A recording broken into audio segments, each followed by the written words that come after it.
This is the Gutsy Health Podcast with Janique and Tristan Roney. Hey guys, welcome back to the Gutsy Health Podcast. Hey everybody. We are really excited about this. We've got an awesome guest on today, and to introduce her, I need to tell you all a story. A couple of years ago, I think it's been about 2 years now, I was a vegan, and I'd been a vegan for a while, and I thought I was doing it for my health, and I thought I was doing it for the planet. I thought I was doing it because I was a good person. In fact, I went to a Buddhist university and got a master's degree. So I thought veganism was just like the ultimate way of living. Mm-hmm. And then I started to have health issues. But what actually happened for me very first was I was following Chris Kresser, who is just an awesome person when it comes to health information and everything. But he introduced me to someone through his email list, I think, that just changed the way I look at things forever. Because he introduced me to this idea that we can actually have a sustainable, healthy, and ethical world that includes meat. Mm-hmm. And as soon as I started reading about this and learning about this woman, Diana Rodgers is her name. She's a registered dietitian, and she is absolutely brilliant when it comes to understanding the truth, I guess, about how we raise meat and how we consume food and how we live a healthy life. Exactly. And so I've been chasing her to get her on the podcast now for like 8 months. And we've been really excited about it. And now we've got her on, and this is just a huge moment for me. So I want to welcome you to the show, Diana. We are so excited to have you here. Thank you so much for having me. I'm so psyched to be here. So we're going to be talking about a few things today, but really we're going to be talking about this concept of ethical meat. Now, there's a book coming out, and this book is awesome. I've been reading it. I'm just about done with it, and I am just so stoked about the concepts in it. In fact, I've been waiting for this book for a long time, so this is also a really exciting moment for me. But there are three kind of primary ideas to this book, and they all revolve around common myths around meat. Yep. The first is that meat is unhealthy. Yep. The second is that meat is bad for the planet. Yep. And the third is that meat is unethical, that you cannot be a good person and eat another living being. And a lot of people that come into our clinic have these belief systems. And so I'm super excited to hear from Diana and what she has to say about those myths. Mm-hmm. So let's jump into this. Diana, maybe introduce yourself a little bit. What do people need to know about you that I didn't say? Well, let's see. I am a registered dietitian. I came to all of this kind of as a second career. I was working in the food marketing space for a long time, and also for NPR doing marketing, and really was battling a lot of health issues my whole life. So I found out in my mid-20s that I had celiac disease, and that answered a lot of issues that I had as a kid. I'm certain that it was undiagnosed celiac that was causing a lot of the health issues I had as a kid. And meanwhile, I've been living on this organic farm for the last 18 years. So I've been watching sustainable food production happen as I've been learning about this sort of evolutionary biology template for optimal eating. And I realized that the two, optimal regenerative food production and optimal eating really have the same exact framework, that it all goes back to basically this evolutionary biology template and mimicking nature, mimicking evolution, and just, we can use modern technology to solve some of the logistical issues, but really as much as we can, going back to way before the agricultural revolution when it comes to food production and for eating. And so anyone who's in this sort of paleo real food space, it's a really easy jump to then look at food production and apply that same worldview. Yeah, now that's something that really blew my mind when I first learned about some of the work that you're doing, which is that we can actually raise cattle in a way that doesn't require just insane amounts of resources. So tell us a little bit first about, maybe we can jump into the health aspects of it, because that's maybe the biggest hurdle that a lot of people have to overcome, that we've been taught our whole lives, at least a lot of us, that meat is bad for you. Meat is an indulgence. It's something that we do because it tastes good, but if we do too much of it, we're going to get cancer or heart disease and die. Mm-hmm.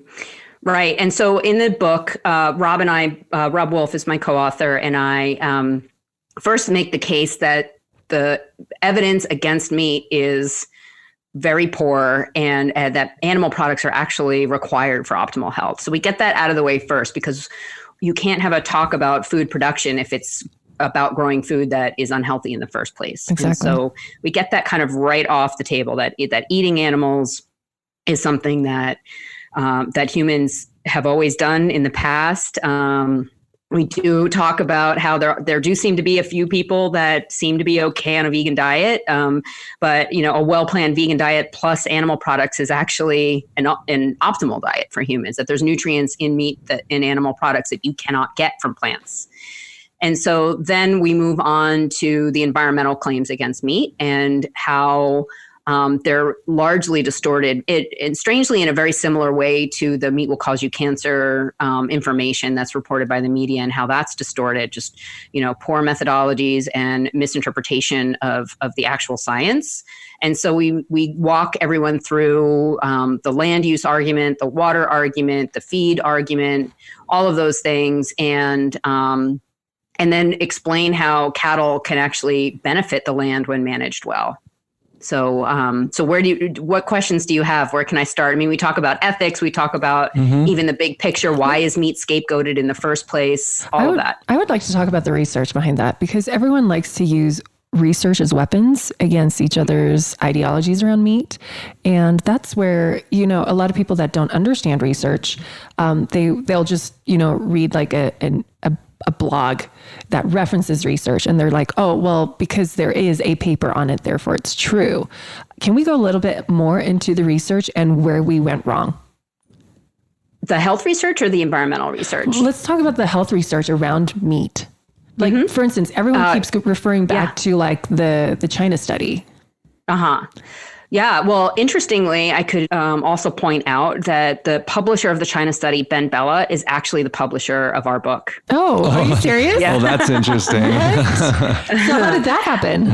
And, they're largely a vegan publisher. We went with them for a couple of reasons, but a big one was because they published the China study, and we actually thought if we could win these guys over, and if they could vet our arguments, who better? That's right? Amazing. And so, that's just kind of a cool side note there. Right. So the evidence against meat is largely based on these observational studies. They look at large populations of people. This population ate meat, this other one didn't, and it must be the meat that caused X, Y, and Z. And not the other hundreds of thousands of environmental factors and lifestyle factors that could be involving this. Exactly. And so when you do adjust for those things, there was a big study out of Australia, a massive study, over 60,000 people, that did adjust for this, is called confounding factors. So things like smoking, exercising, all of those things. They found absolutely no difference in longevity, no benefit at all to eliminating meat from your diet.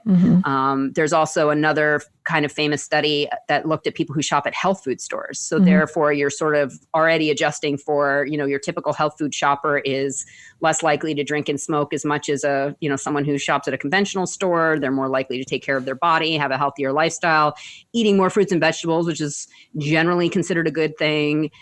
They also found absolutely no difference in longevity between meat eaters and non-meat eaters. And so there's no evidence to actually prove that red meat causes anything.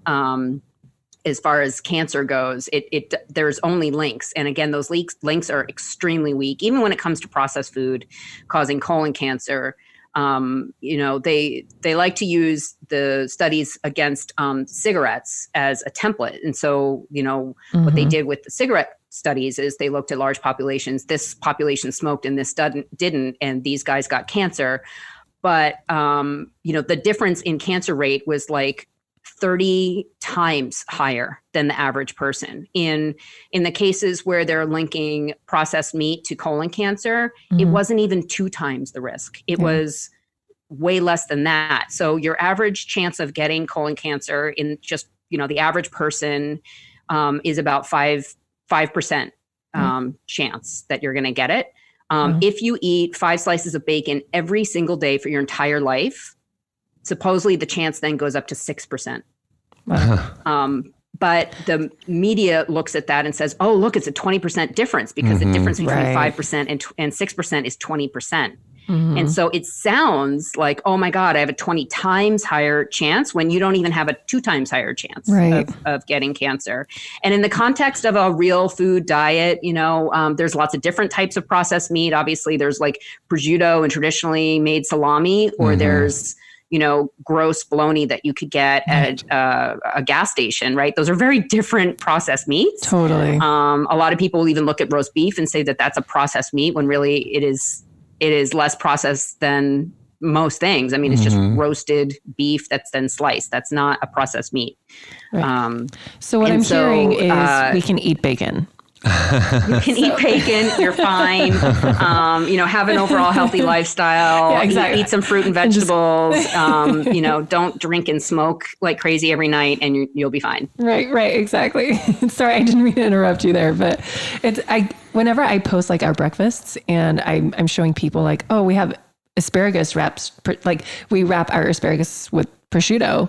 People are always shocked and like, you eat bacon? And I'm like, well, yeah, it's organic, it's meat. It's got healthy fat. It's not sugar. I'm going to eat it, And so it's really interesting how and I feel like this has been a product of like decades where we have created these marketing campaigns where it's like, oh, meat is bad. These books like the China Study came out. And now we just have this like underlying understanding where people think, okay, I got to cut out meat to be healthier. Well, there's absolutely marketing to it. And there's this faux science behind it that we've been talking about, but like the Eat Lancet report that came out recently, right?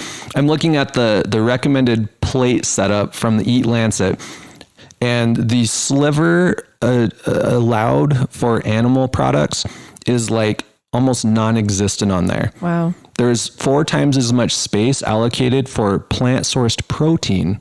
Oh, interesting. Than there is for animal source protein. Wow. And this is supposedly a trustworthy organization that we should rely on for making our nutrition decisions. Right, exactly. Right? It's absolutely ridiculous. Yeah, the amount of red meat you can eat is less than the size of a blueberry. Wow. Per day. Oh, and you can only have, I think it was a quarter of an egg, but you can have 8 teaspoons of sugar. And that just blows my mind. That's totally fine. That just absolutely blows my mind, because I think our listeners, if they haven't learned anything, the one thing that they have learned is sugar is bad for you. Like, don't eat it.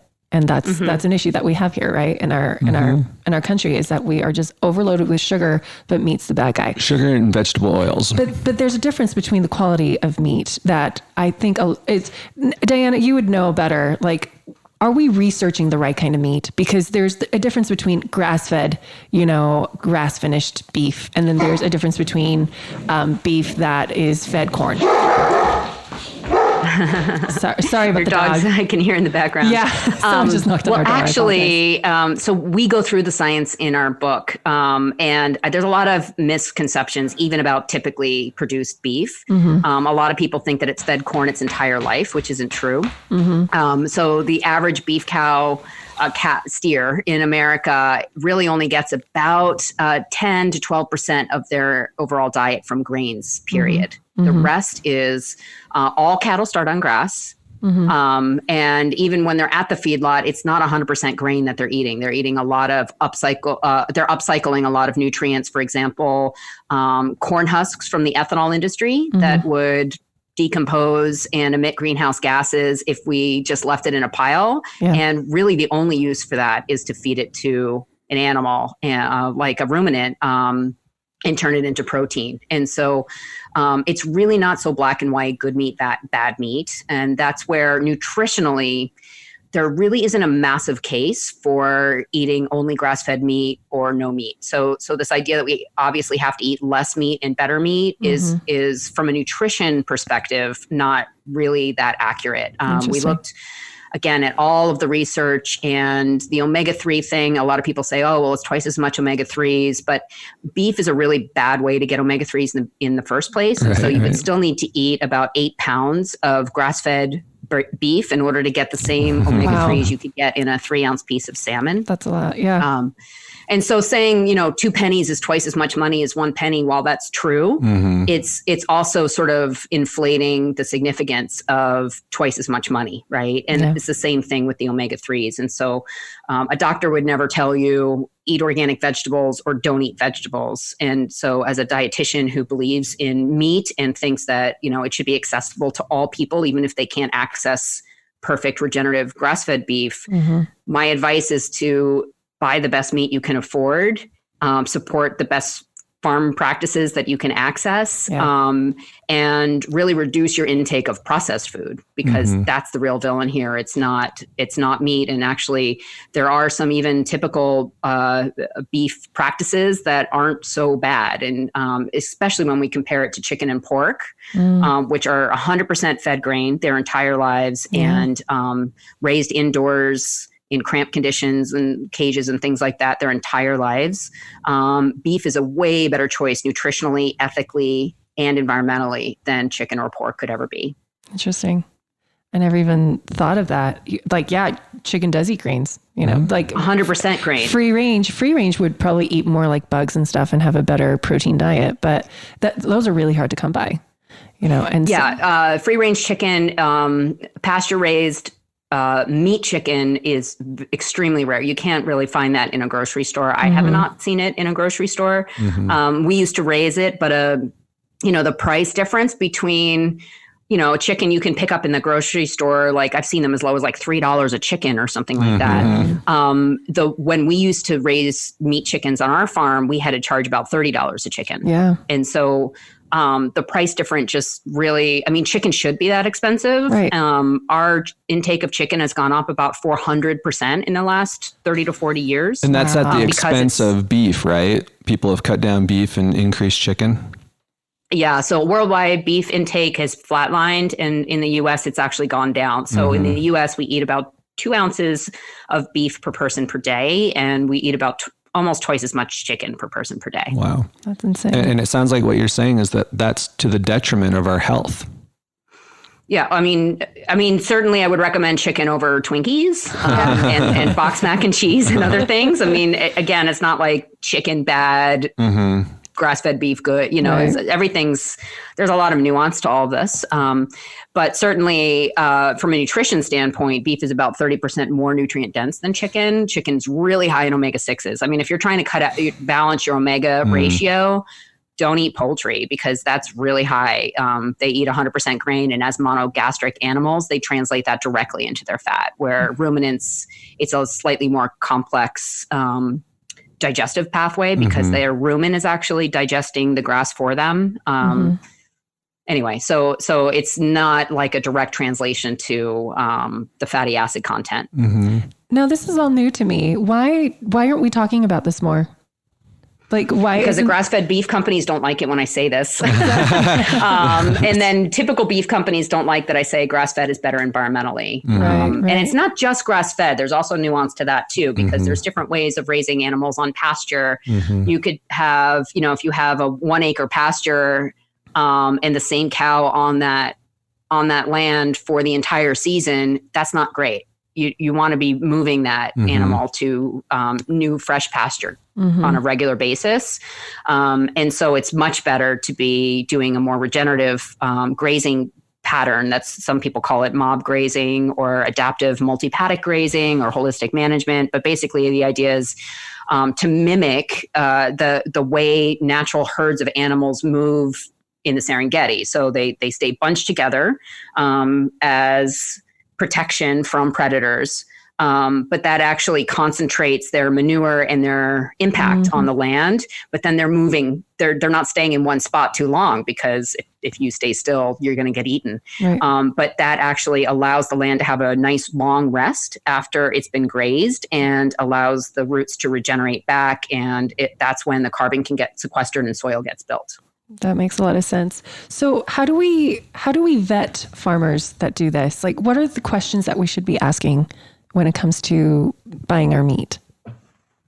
Well, you can go to a farmer's market and just talk to them and ask them how they raise their animals.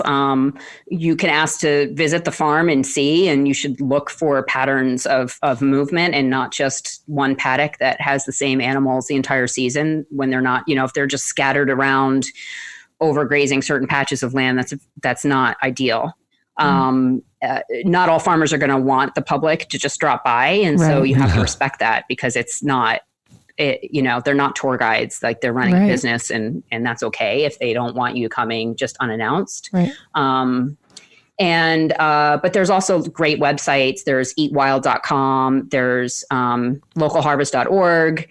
And we also have, Rob and I, in addition to making this documentary film to show you what this looks like, we also have just developed a course called Meat Curious. And it's a course that folks can take on the nutritional, environmental, and ethical reasons why you should choose better meat. And one of the bonuses to that course is actually the ultimate guide to ethical sourcing. And so we kind of walk people through how to handle meat, how to thaw it, and also, how to really source it the right way, because people are concerned about not only its impact on the environment, but also the ethical treatment, what all these labels mean, things like that. That's really cool. So I want to talk a little bit more about this regenerative agriculture. And I'm also particularly curious about how it fits in with the current sort of the climate crisis that we're having, because one of the big arguments against cows is that, their farts are destroying the environment with methane. And then there's also the carbon issue. How do you address that? And what's the science actually say about that? Yeah, so there's two things. One is there's a big difference between biogenic methane, which is produced by animals as part of their digestive process, and the fossil fuel industry and the methane and other greenhouse gases that emits. And so biogenic methane is part of a cycle that, the cattle will belch out methane. So it's not actually cow farts, it's burps. And that methane goes up into the atmosphere for about 10 years, and then it's broken into H2O and CO2. So that's what methane is. So the H2O is water, which is part of the water cycle, like rain, that, comes back down to us and creates clouds and, shade and things like that. And the CO2 is taken up by plants, and O2 is given off as oxygen that we breathe. The carbon is then taken up by the plants. That's what plants are, is carbon. And then some of that carbon gets leaked through the roots down into the soil, where it's fed to bacteria and fungi that then go. It's pretty amazing symbiotic process. It actually goes and mines the minerals and other nutrients that the grass needs in order to grow. And so the bacteria and fungi actually feed the plant in exchange for this carbon, these sugars that the bacteria and fungi live on. And then, as the cow, chews the grass, the roots will die back a little bit. And then when the cow moves off, the roots, that dead root matter and the dead bacteria and everything else is actually carbon that gets stored in the soil. And so well-managed cattle are actually a net carbon gain for our environment, whereas fossil fuels are just taking locked ancient carbon that's down in the Earth's core and methane, and actually just releasing it straight into the environment. So it's not part of a cycle. There's no balance to that equation. It's just straight up emissions. And so, when we look at the number of beef cattle that we have in North America, it's less than what we had before we got rid of all the bison and all the other large ruminants that we had here, before the 1800s. And so we don't have more methane producing animals, and we have to stop thinking about just emissions and look at the whole cycle and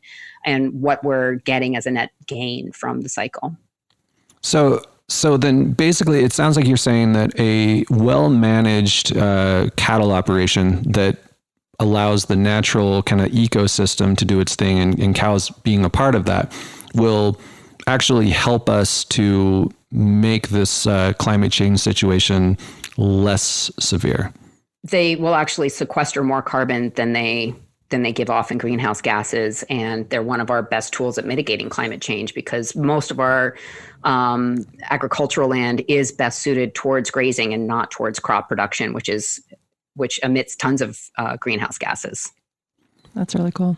Now, how about from an ethical perspective? When I was back at Europa and we had a lot of vegans, vegetarians there, the general consensus was that, well, we don't eat meat because we don't want to take the life of another sentient being. But one of the things that I've been hearing about lately is how plant crops can actually take a lot of life as well in the form of the natural wildlife that would have been in that area. Is that accurate, or is that just kind of hearsay?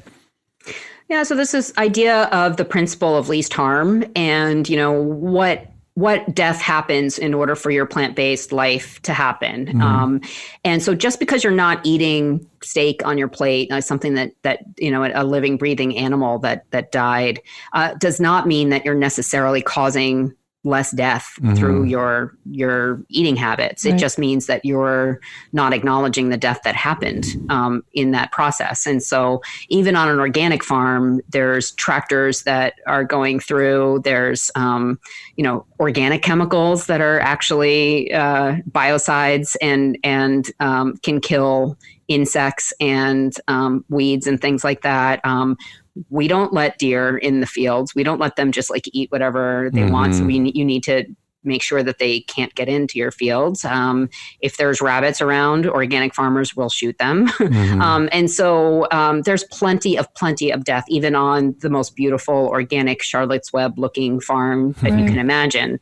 And then when we move to the more common practices of industrial agriculture, there's massive death that happens. We're losing our pollinators. We're destroying entire ecosystems to grow just one crop for miles and miles and miles. Right. And so all the life that lived there before, whether it was a prairie or a forest or whatever, has to go somewhere, and it doesn't just move, it largely dies. Right.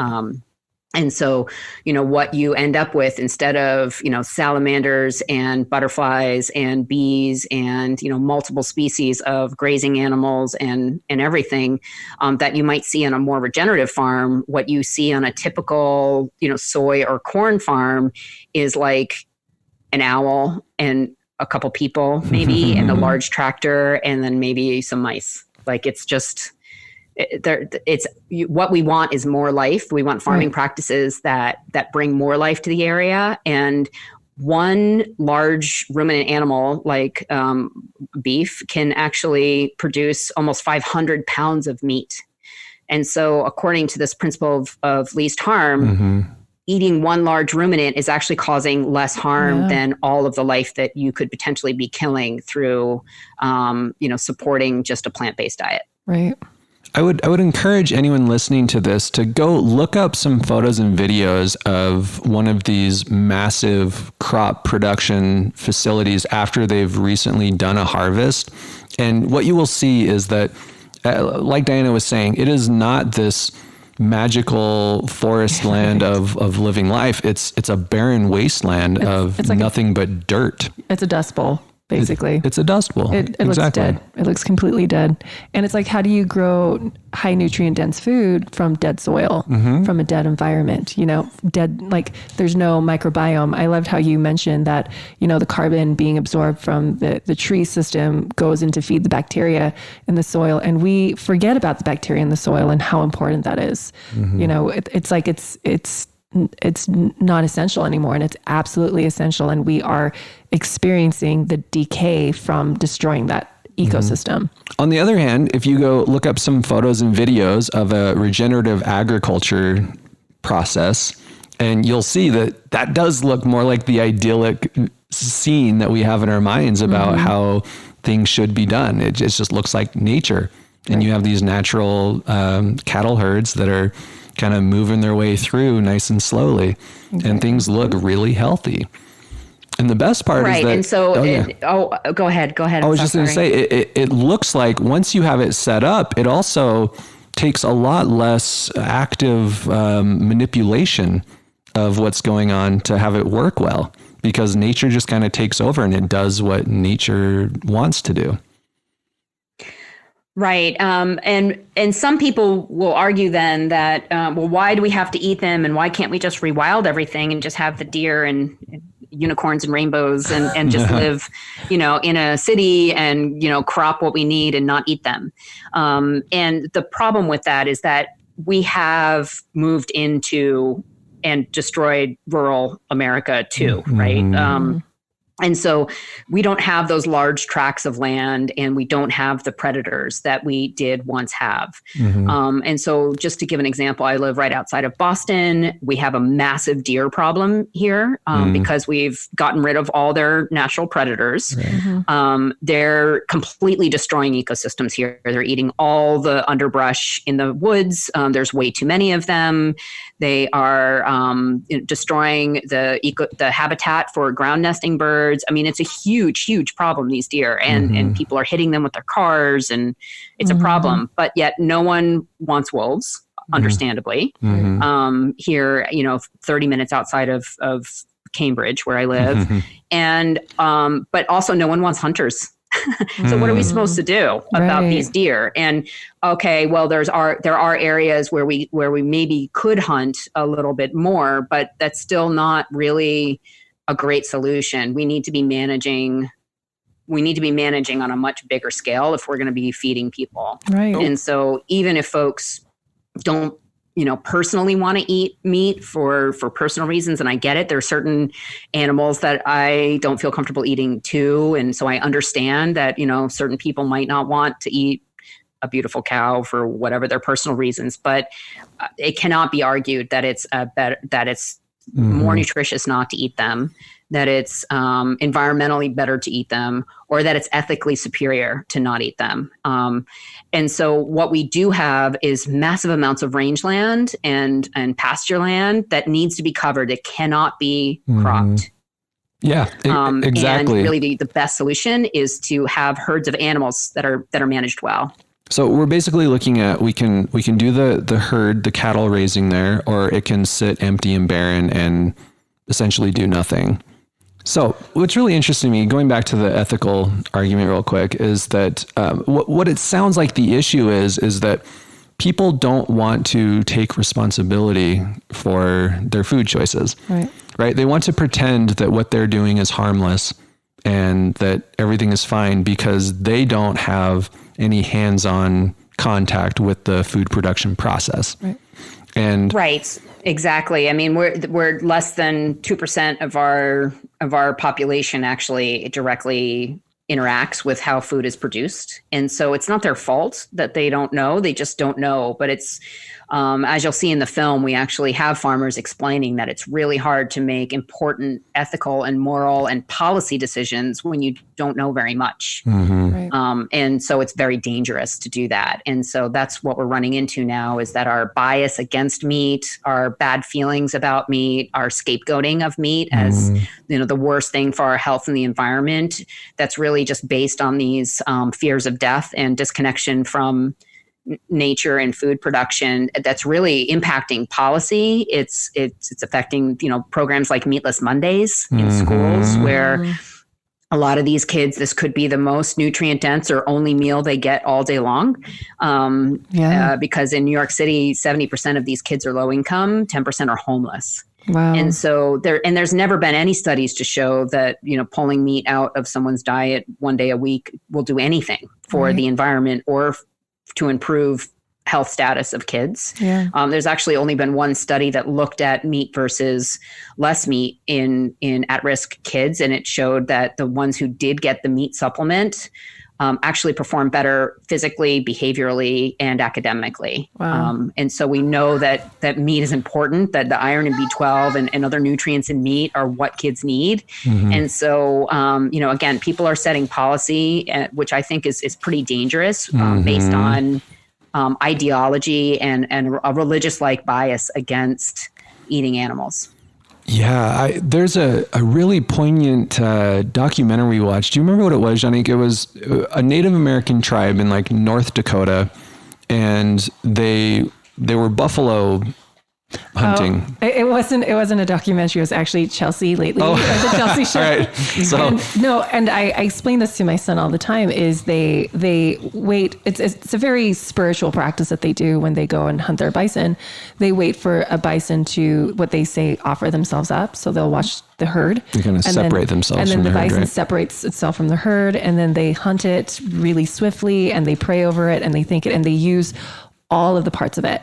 And it's very sustainable looking back. It's like, that's very conscientious, and they thank it for its life. They thank it for its sacrifice. And I think that's very beautiful. Well, and what really struck me about it is that it gives them that hands-on direct experience with, in order for me to live, something else has to die. Right. And therefore I need to be as responsible as possible with my choices, but also acknowledge that that's part of the circle of life. Right. That we don't get to escape this responsibility that we hold. And so I wonder if, like, one of the best things we could do for our children is to teach them this concept at a young age, Right. so that they recognize the importance of their food decisions, and that they have these hard choices regardless of which direction they go, whether that's veganism or carnivore or whatever it is. Right. Well, Diana, you brought up, you've been talking about insects a lot, just sporadically throughout this conversation. And we don't realize how important the insects, the biome of the soil, we're totally fine spraying our lawns to kill the bugs, and yet we're going vegan, and that's, I think that's a disconnect that we are not putting two and two together. It's like, no, if we are going to care about the planet, if we are going to care about sustainability, we have to care about all of it. We can't hate bugs, and I'm not saying we don't kill spiders in our house, and we've taught our kids to be really kind to bugs, but they're a part of this ecosystem too, like they're like, now I'm going to sound like I'm for bugs' lives and everything. But, Bug lives. But like, we have to think of the entire system, and that includes bugs, that includes animals, that includes the soil, that includes the water usage. I mean, what is it? Something like, to grow one almond, it takes a gallon of water to grow one almond, and so we have to take all of these lives into account, all of these resources into account, and be like, this way of farming is sustainable, and it's the most sustainable, and it's giving the most life back into the environment. Right. And so we can either, not eat meat and not pay attention and hope that, it all just goes away, or we can actually try to support farmers that are raising meat in a better way, and actually change the way food is produced. And so, this is a great opportunity right now with COVID. We're seeing the fragility of our industrial food system, and how, how dangerous it is to have only 5 major companies controlling our meat supply for the whole country, and what happens when there's a problem with one of those or 2 of those companies. It's really, really dangerous, and we've let it happen. Because we've just demanded cheap food that tastes really good, and it's destroyed our health, and it's also destroyed the environment. And so, that's where our book is really unique, because most of the people that are talking about sustainable diets are, arguing for a vegetarian or vegan type diet. And what Rob and I are arguing for is we have the same exact concerns, but we're actually arguing for a very, very different system. And when we argue for more cropping, for things like Impossible Burger, we're actually arguing for, more profits to end up in the hands of Silicon Valley, and less of a connection to the people who are actually producing your food. It actually is more steps away from, like, folks can come here, they can buy meat directly from me. I know that's not possible everywhere, but when we have meat that's produced in labs, or, fake factory formed protein pucks, the profit there goes not to the food producers at all. It goes to the investors and the IP holders of the processes. And it's not a healthier product. It's not a more ethical product, and it's not a more nutrient dense product. But it's being sold as all those 3 things. And our listeners know that we are pretty anti-authoritarian in a lot of ways. So if there's anything that's going to help bring the power back to the people bring the power back to the grassroots movements, then we're going to be for that. And we are 100% for this movement of making food local again as much as possible, right, and getting all of the concentrated power out of the hands of these giant conglomerations that really don't have our personal long-term interests in mind. No, absolutely. Well, Diana, can you tell us when is your documentary being released? So actually, we are trying really hard to do a special 1 week or so release pretty close to book launch, nice, just for followers that are, kind of in the know. And so when folks pre-order the book, they'll get an early sneak peek link to the film. We may allow additional people to watch it during that time, but the people who pre-order it will actually be able to see it early. That's the goal anyway. I'm scrambling to try to make that happen. We do have some awesome stuff for people who pre-order, though. We have a whole bunch of interviews that didn't make it into the film with experts that we're letting people have the full footage to those interviews. So cool. So that's about 4.5 hours worth of footage that is our experts that we just had too many interviews to make an hour and 20-minute film. We're also giving away a meat cookbook and a bunch of other fun stuff, discounts to tons of meat producers and stuff like that. So anyone who pre-orders the book will get access to all of that stuff for free. So they have to order it by July 14th and submit the receipt by July 14th in order to get that. Very cool. And so, so I'm scrambling right now. We've got some meetings coming up to see how this could happen. The film is just about done. We think we can finish it on time. We just recorded the narration. Our celebrity narrator is Nick Offerman, which is really fun. Nice. Very cool. So he's from Parks and Rec. Oh my gosh, awesome. Yeah. And he's a huge supporter of the project. So folks can learn about how to see the film and how to get the goodies on the book by going to sacredcow.info /book. So we have all the information there and how to submit your receipt in order to get the pre-order bonuses and to also learn how to get on that list to get the preview of the film. We're trying to make the whole film available. If we can't, we'll do like the first, 15 minutes or so of it. But we're pretty sure we're going to be able to do the whole film at some point in the very near future. And just so you all know, the amount of time and effort that has gone into this that I've been observing from the sidelines, just following Diana, is insane. Like from what I've been watching, you have just been putting everything, heart and soul, into this project for so long. So I'm sure you are just thrilled that this is finally coming to life. Yeah. And we're thrilled that it's over and I'll never do this again.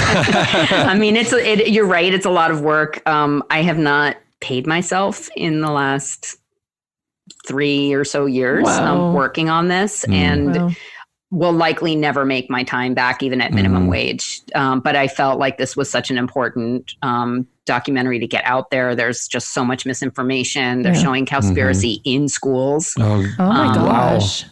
And in my son's high school, we're not in like the middle of nowhere. This is one of the top schools in the country that he goes to. And so something needs to be a counterpoint to that. And so this is my one big thing that crazy thing that I'm doing. And,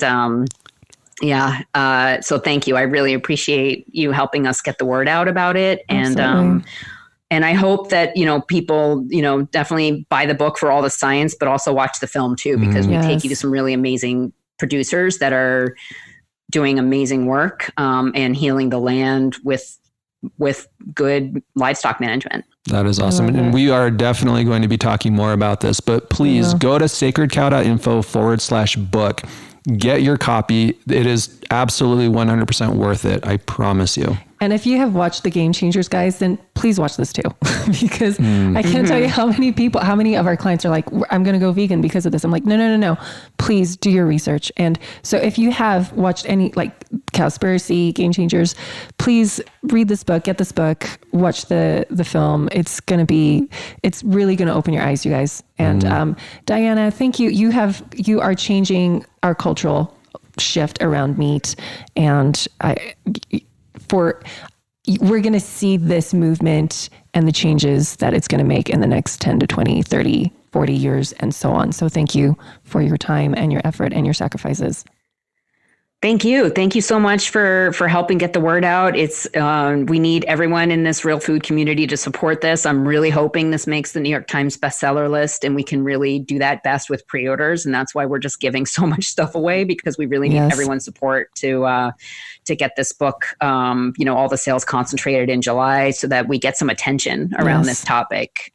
So it's not a profit driven thing. It's like, let's get the word out and let's make this happen. So awesome. Thank you to you and to everyone else who's already pre-ordered it and supports this. So I appreciate it. Well, thanks again, Diana. Everyone go get that. And Diana, we'll talk to you later. We'll let you go. We know you've got to run, and Janique and I are going to finish up talking about a couple other things before we finish out. Okay. All right. Thank you so much. Thank you. All right. Okay. Bye. Bye. All right. So I hope everybody enjoyed that. I loved that, because this is a topic that is so important to me personally, because I've spent so much of my life trying to live it in a healthy and ethical and sustainable way. Mm-hmm. And I feel like this is the answer. Yeah.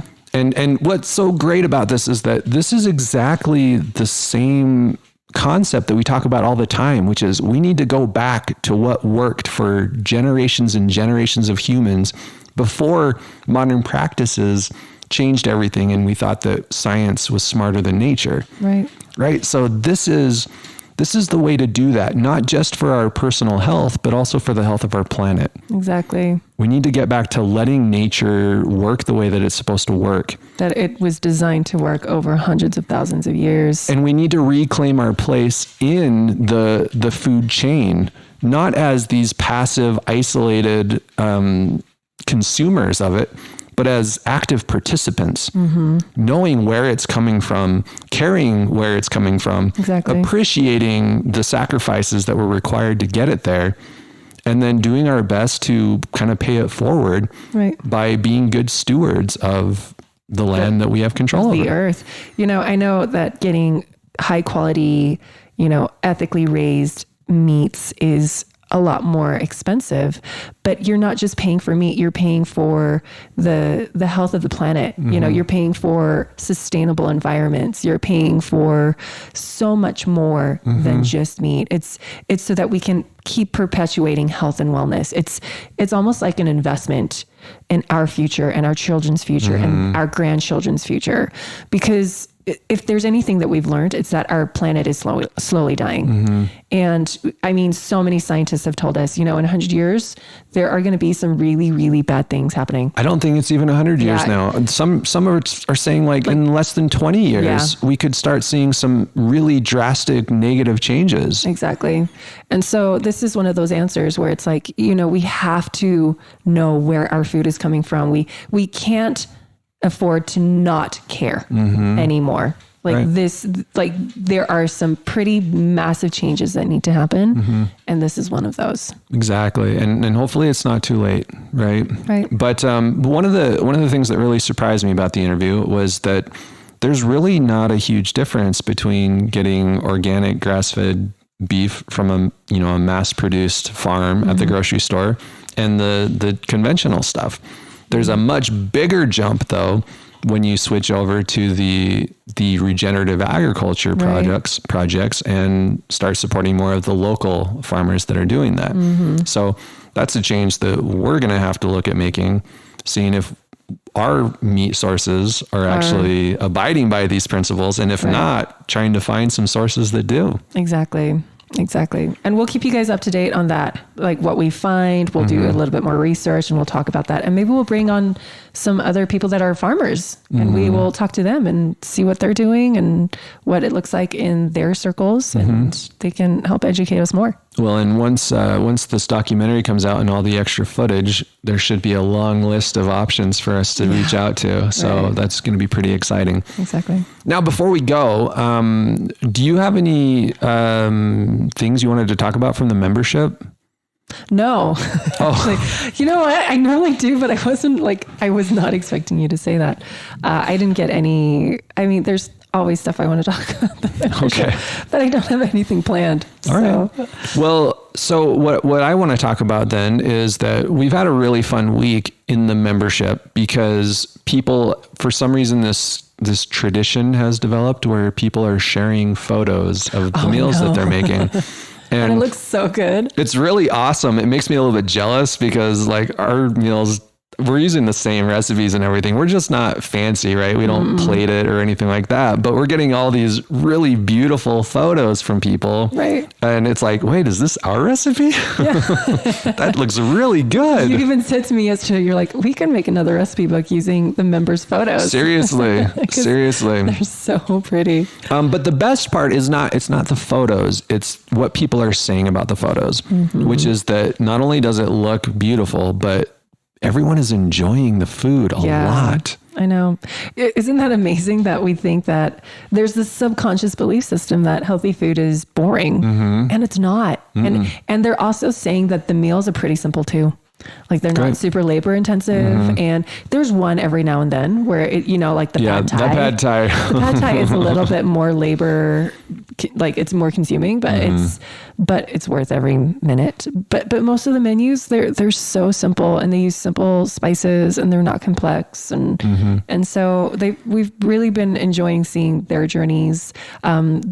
Later this week, I know everyone's going to be listening to this in July, but today we're interviewing Nina. She's going to be answering everyone's questions on like birth control and sex hormones. You might remember Nina because we had her on the podcast back in, was it December? Yeah, I think it was like December 17th. November or December. And yeah, she's like a hormone expert. And so members get like an hour to Nina and they're going to ask their questions. And, because everyone asks, what do you do about birth control? What about IUDs, copper IUDs, and, all the misinformation around those. And then we're doing a live Q&A tomorrow talking about digestive health because a lot of people have digestive issues. So we're going to be answering members' questions about digestion and how they can help support that and, what those steps look like. And then I think next week or the following week, we're going to have Elia talk to the members about mental health and wellness and navigating stressful times. And so it's just been fun. It's been really awesome. And people have really enjoyed the community aspect because it just helps keep the momentum going when there's a lot of naysayers in your life.